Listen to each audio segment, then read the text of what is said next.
Welcome to the UIAAA Connection podcast. Hometown Ticketing is proud to be the exclusive sponsor of the UIAAA Connection podcast and to provide schools nationwide with the best options for digital ticketing for their events. Visit their website at hometownticketing.com to learn how they can make digital ticketing possible and simple at your school. Thank you to Hometown Ticketing for their exclusive sponsorship of the UIAAA Connection podcast.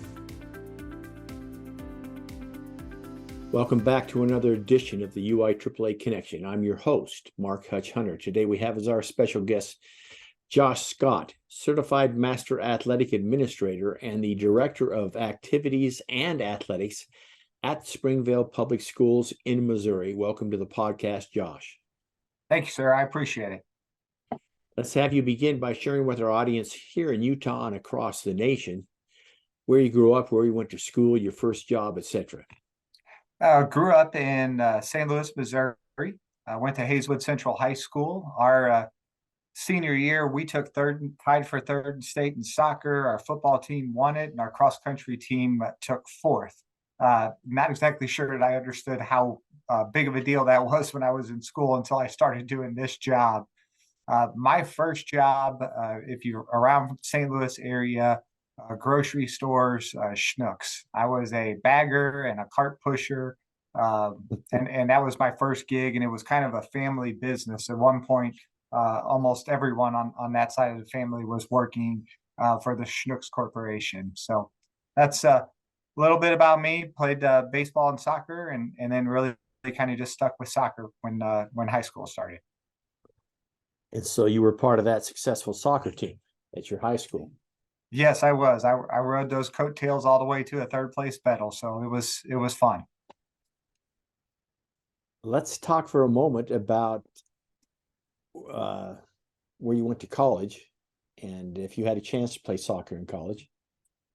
Yeah, I played, went to a really small liberal arts college in Lebanon, Illinois, McKendree.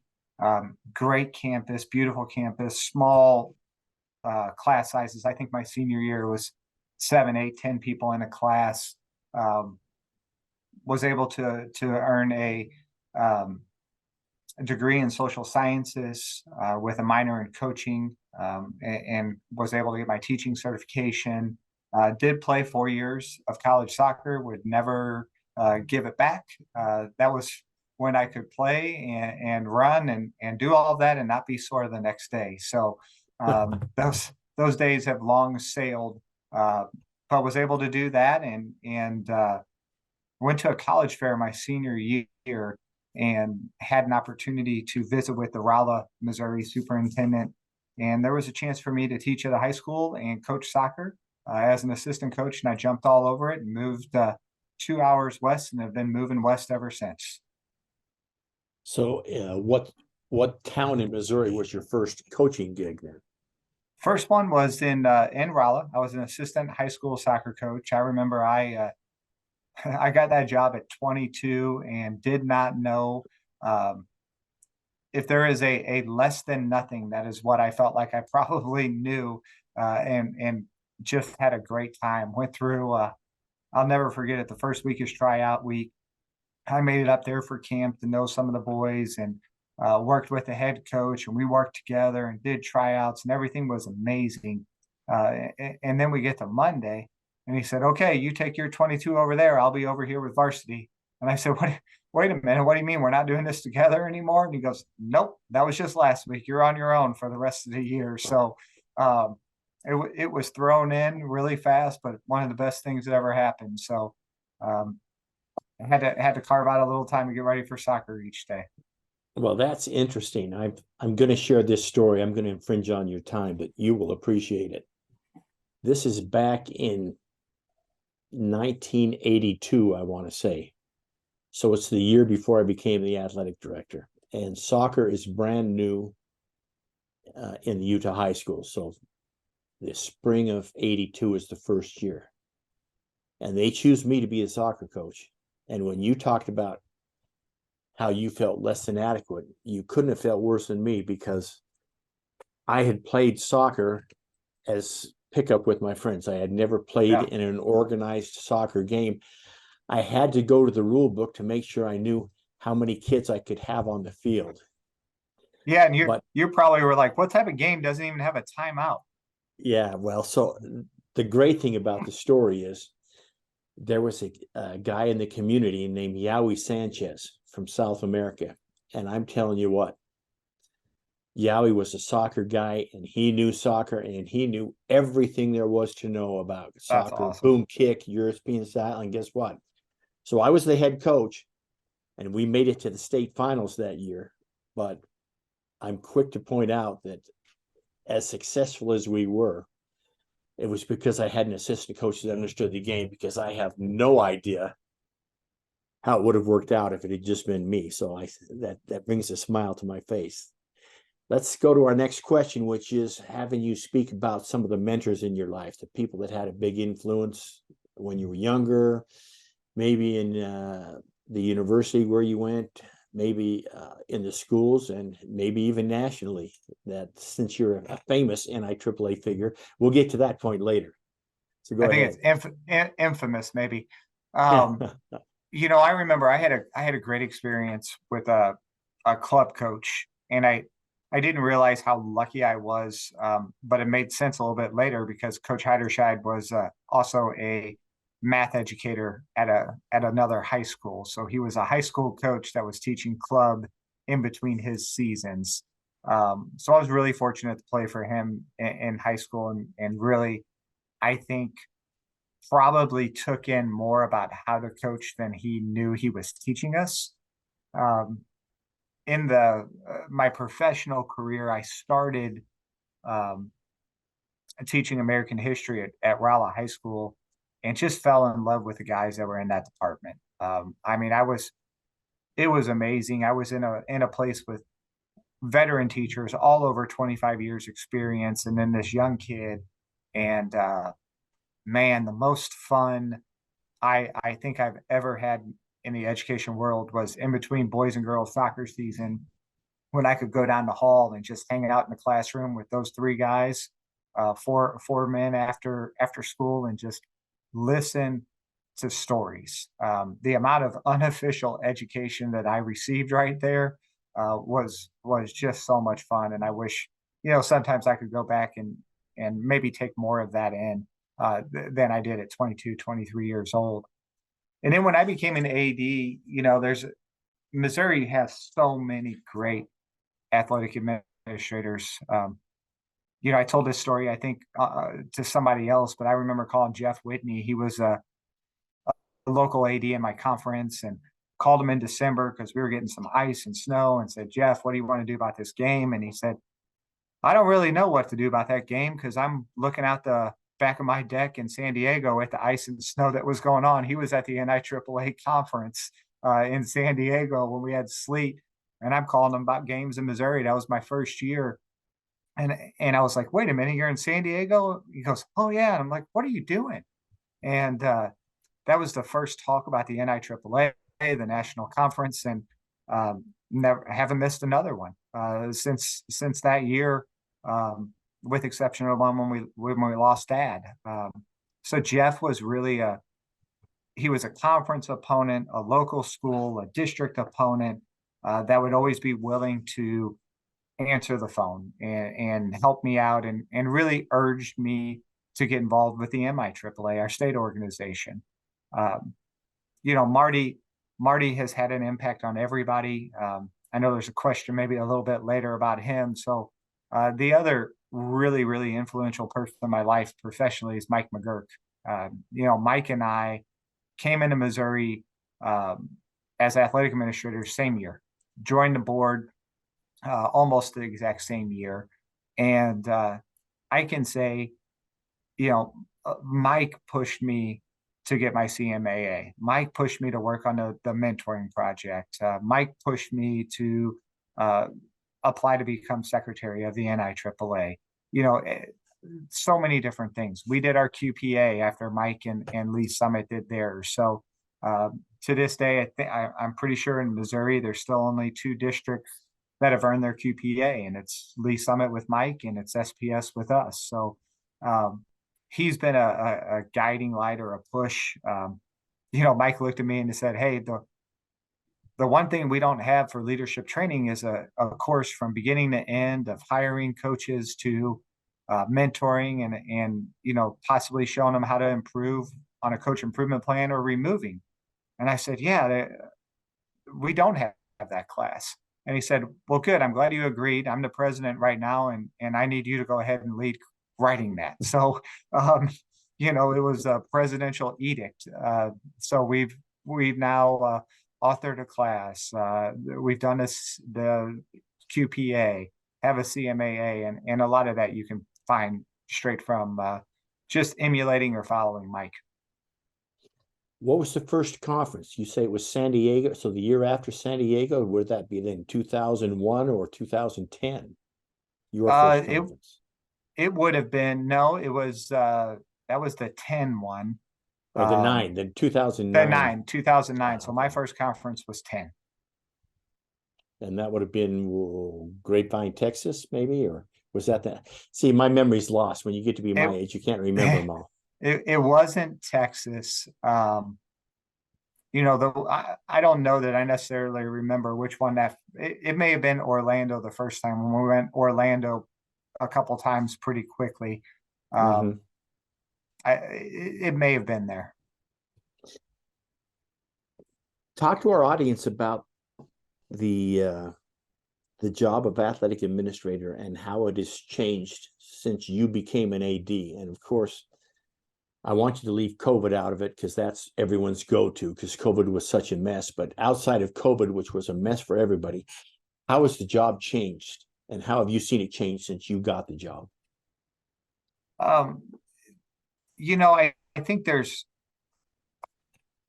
the expectations from the outside of the school community have just exponentially grown.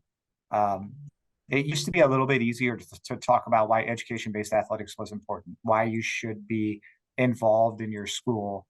And it's almost, Hutch, I think, taking a dangerous turn of what will the school do for me? What am I going to get out of it?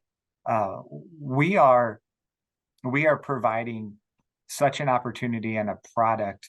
We are rivaling a lot of small colleges. Kids are going to go to a small college and they're going to be in a weight room that's not as nice as their high school weight room. They're going to be in locker rooms not as nice. They're, I don't know about you. This is a little bit different for me. I played 4 years of high school soccer. I did stuff in middle school.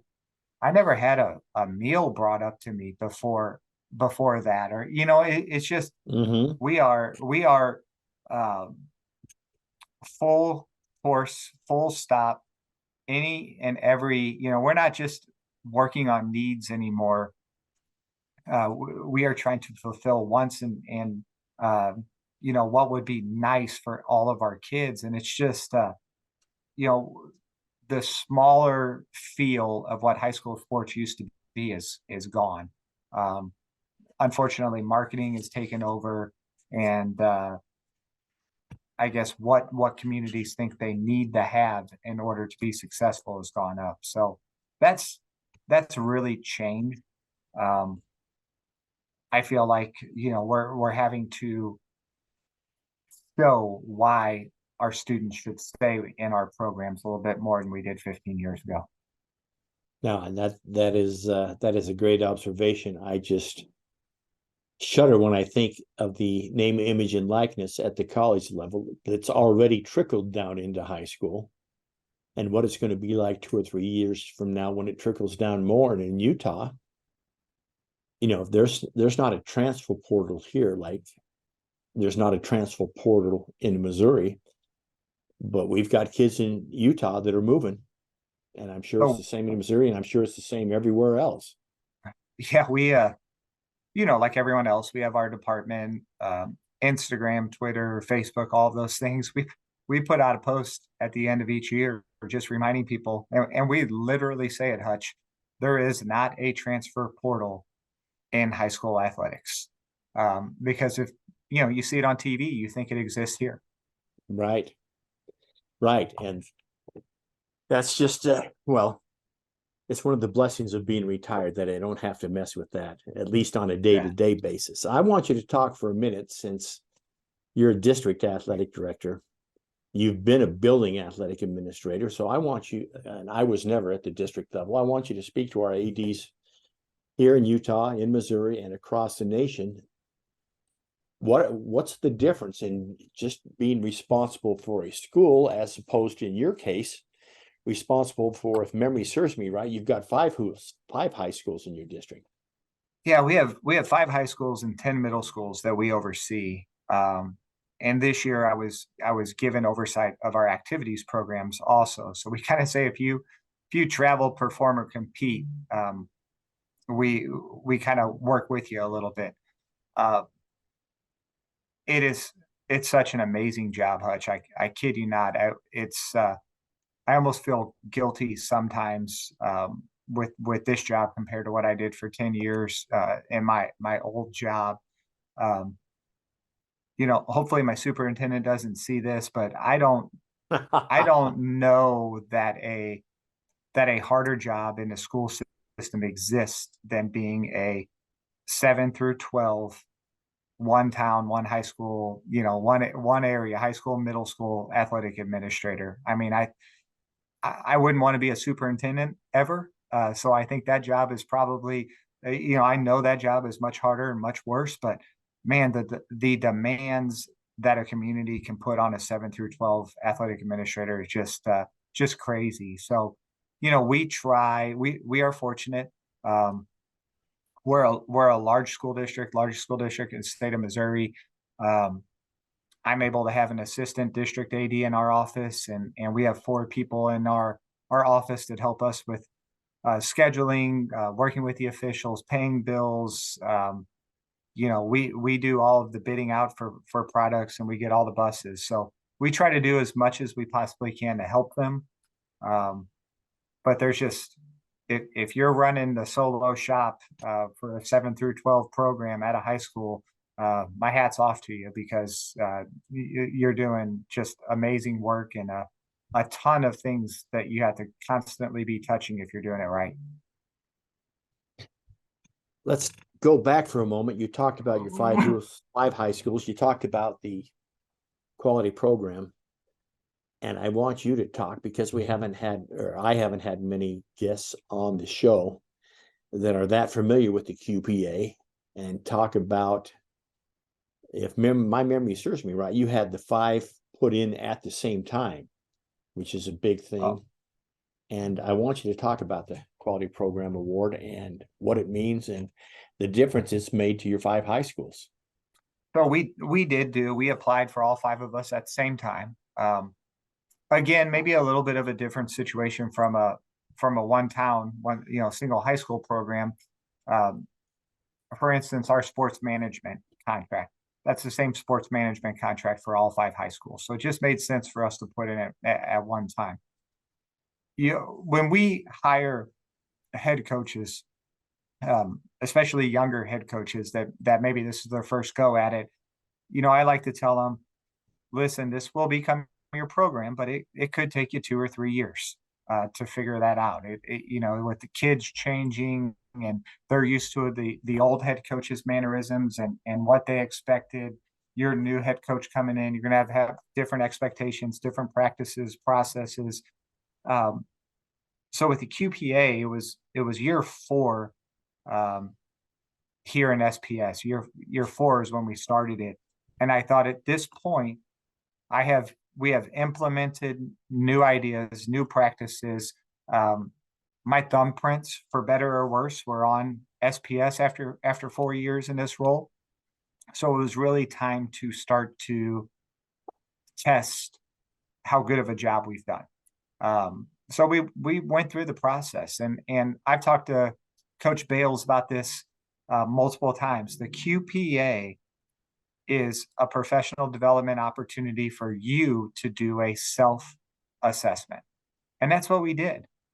We have 10 sections in the QPA, and if you're doing it correctly, you sit down and you say, all right, what do we need to show? What evidence do I need to show for for this process that it's looking up, and you go into what you're currently using and you put it in a document, and then you self-assess, and I will tell you a place we were lacking big time. We didn't have a district-wide staff or a coach handbook, and we didn't have a district-wide parent and student handbook. We had individual high school ones, but this was an opportunity for us to come together and say, here's our vision, here's our belief, here's our mission. And your mission should be the same thing, whether you're a 7th grader or a 12th grader.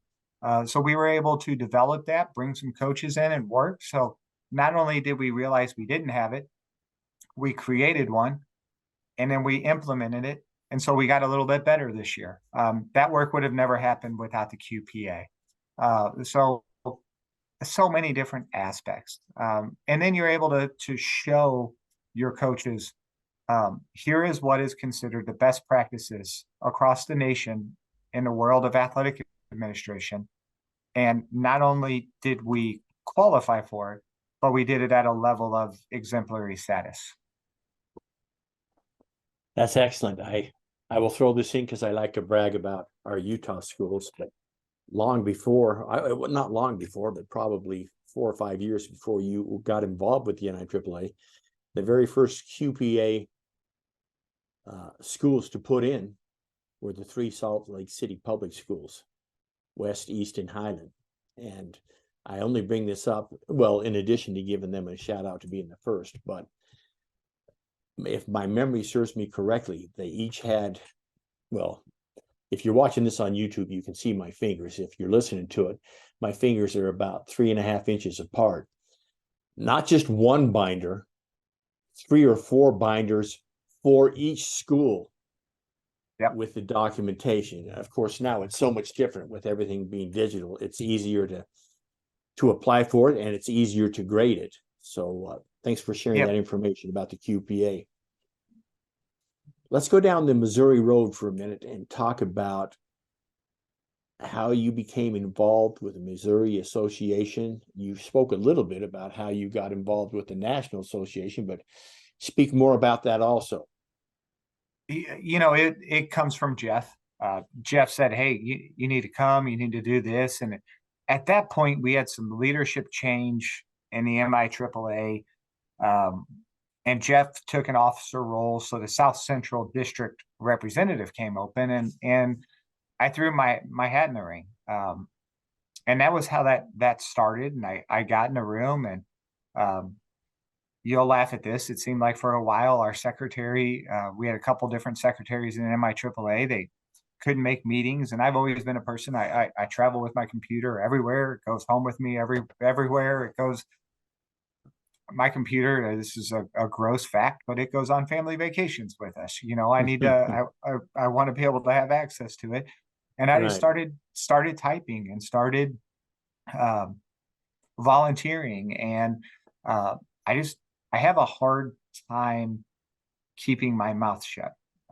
So when we didn't you and me have, both. Yeah, we didn't have a website for the organization. And, so I kind of said, well, I can figure that out. So now, today, Mike and I keep the MIAAA website going. And we are MIAAAMO.org. Otherwise, you'll be up there and with Karen, I think. Right. Up north. Right. And, our newsletter. And when I was the president, we had a newsletter going on, and I was really frustrated with it because we were using a company that everyone was, and they were going through turmoil and change. And I kept urging people, we can build this, we can do this. And the person didn't run with it. So when I got out of the presidency, I opened up Publisher, and now I think we create about a 35-page newsletter that I organize and push out for our members. So I don't know. It's hanging around with Marty O'Hearn. It's being by Jim Gagan. It's by being our veterans that understand the organization, know the intent for it, really have a good concept and understanding of our bylaws and our Constitution. And it's just it's having trust from other people. But I kind of gave a talk. It's not very, it's not meant to be inspiring, Hutch. But I think my motto is, sign up and show up. So much can get done if you just put your name down and show up and do the work. And that's really that's my journey. Um, I've been a district rep. I've been a liaison. I've been to all the levels of the president, elect, president, past president. I do the newsletter, and now I'm the associate executive director for Missouri. There you go. And such good advice, because you and I both know, you mentioned this just a little minute ago. You make assignments, if you give it to the wrong person and the job's not done, then that sets you back. And so the show up and get it done is some great advice. Let me ask you, if you just knew a couple of people, the first people I knew from Missouri before even Marty, I was on the board with Dory Smith. I assume you know Dory, and I believe Darwin Rold was at Lee Summit before McGurk got there. So I don't know if you know him or if he's active in your retired group, but two great. And of course, I think Jim Gagan for a time was on the awards committee when I was on the committee in the early part of the 2000s. So Dory, probably a little known fact. My first conference that I showed up to, I went to the How to Get Involved, and you know how two board members give that presentation. Dory was there. Right. So I filled out an application and gave it to Dory, and there's no doubt in my mind that she is the one that got me bumped up the list to get on credentials. Mm-hmm. Yep. So without a doubt. Amazing. Yeah, I was on the board. I think 2 of my 3 years were with Dory, and we used to sit by each other, and great AD. So let's talk now. People may or may not know, but you spent 6 years as the secretary of the NIAAA, wearing a bow tie like the one before you wore a bow tie. But share some stories or just reflect on your time on the 6 years. I know I've had other board members talk about this, and hopefully our audience doesn't get tired of hearing it, because not everybody's going to get a chance to be on that board. It's a very, very slim chance. Either your state's up for it, or you get elected as the secretary, or you go through the at-large process. But talk about what a special thing it is to be on the board, and in your case, 6 years. So it's like having 6 great experiences, because as you know, and as I know, each board is different. Yeah, they're quite a bit different, and different from the 6 year, the 6 years that I was on there. I remember, looking around my first year, and it was a rather intimidating place, and not purposefully. I was probably more intimidated because I don't know that I deserved to be in that room when I started. My father-in-law a long time ago told me, you apply for every job you think you may want in the future. Whether you get it or not, at least they know. And so I fully applied thinking I won't get it this time. But in 6 years, I'll apply again, and they'll know I at least applied 2 times in a row. And Right. maybe my second time I'd get it. But I single-handedly took a job that seemed so unattainable that only one person applied for it when I got it. And we had the highest number of applications for that role in the history of the NIAAA. So, I made it look like, oh, that idiot can do it. Anybody can. The room is amazing. The conversations are awesome. I love the way Todd Olson, one of our former presidents, said Section 5 guy. He continually pointed to the fact that the strategic plan drives the bus. I've been in boardrooms where you do this in January because it's January, and you always do this in January. And I think what the NIAAA boardroom taught me is, if it's not in a strategic plan, should we be concentrating on it? and that Mhm. was something. Regular business happened, but large movement, large discussions, large, institutional changes happened because a committee put those together, and then our membership looked at it, our board voted it in, and it gave us direction. And I think something that that is something that I'll always remember we were able to bring back to Missouri. We're currently in our second strategic plan, and that doesn't happen unless Mike and I are in that room with the NIAAA strategic plans.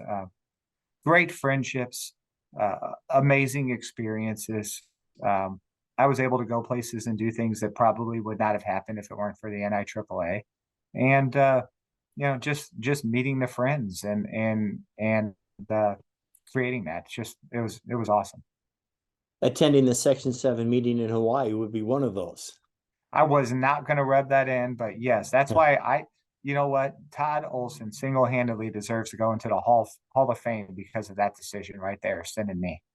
There you go. Well, and I was there with you, and I actually am going back here in a couple. Well, when this airs, it'll only be about 3 weeks after this airs because the section meeting once again is going to be in Hawaii. I want you to share with our audience some stories about Marty O'Hearn. I think most everyone knows him. I've known Marty pretty well, but share some of the interactions you've had with Marty and what a difference he's made for the Missouri organization. I don't think Marty gets enough credit because of his gruff personality. He is every bit as passionate about kids and education as he is about having a good time. What a lot of people probably don't know is that Marty served on an NFHS committee, working on allied sports or sports for our special needs kids. Marty has done so much for the MIAAA. He was our first executive director. Really credit Dory for really pushing and bringing that into Missouri. Marty's been our exec when we went to dual. We're working with AMP and final forms now. Marty's brought that back. I just, you look at where we are right now, and we're the number 2 or 3 populated or number of NIAAA members in the country right now, and a lot of that's happened under Marty's watch. So we're very, very proud of him and excited to have him from Missouri. And there's far more Marty stories that will live forever that may not be told on any type of publication that can be seen or stored. There you go. That's a good way to put it. Share your observations about the recent NIAAA conference in Nashville. And you'll probably mention this, but as our listeners have heard, the largest attended conference in the history of the NIAAA. I'll turn it over to you.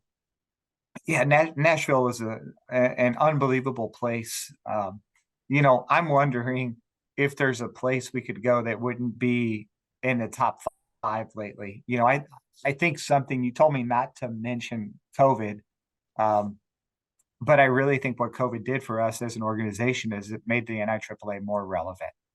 The learning opportunities didn't stop. The offerings didn't stop.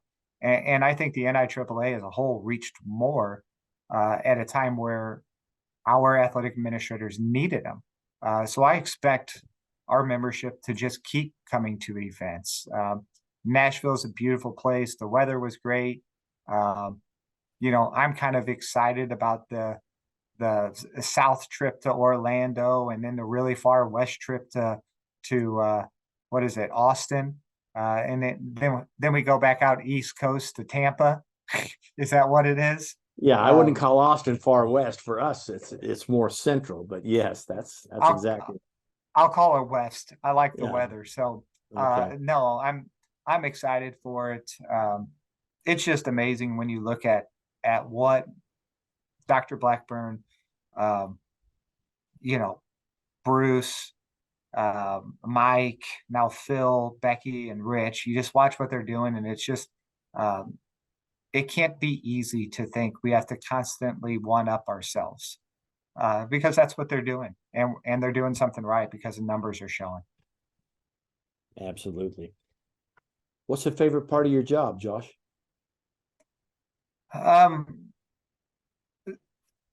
So I would imagine that in the building, it's going to be the interaction with the kids and getting to see that. At the district level, it's probably a little bit different for me. We were in bad need of a strategic vision. We were in a bad need of facility upgrades, of program upgrades, of things just being standardized.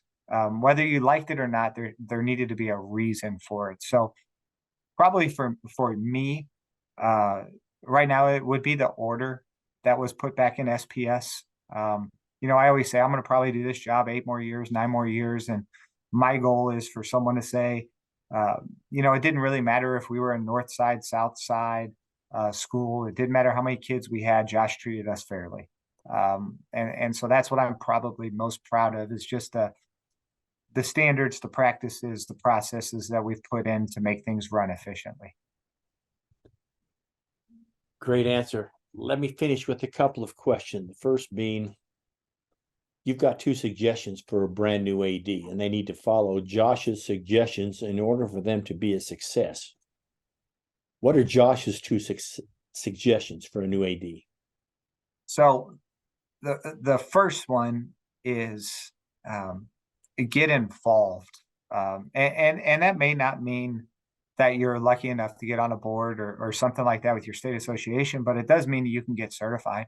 It does mean you can start taking classes. There is no reason for an athletic administrator in our country to not be an RAA by the end of their first year.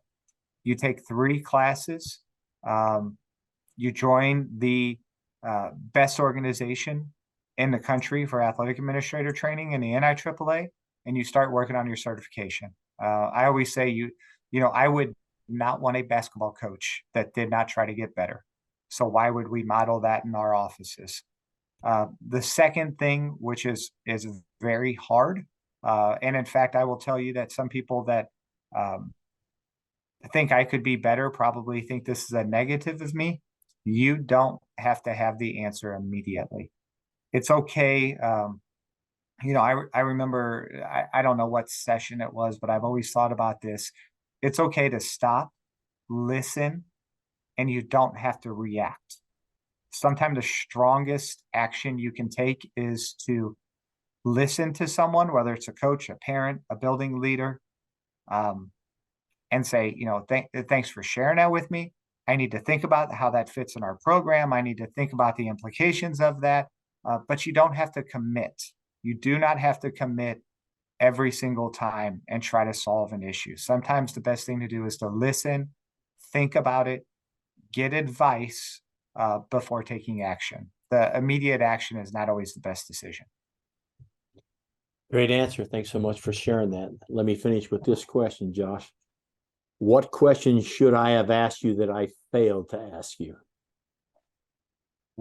That's interesting.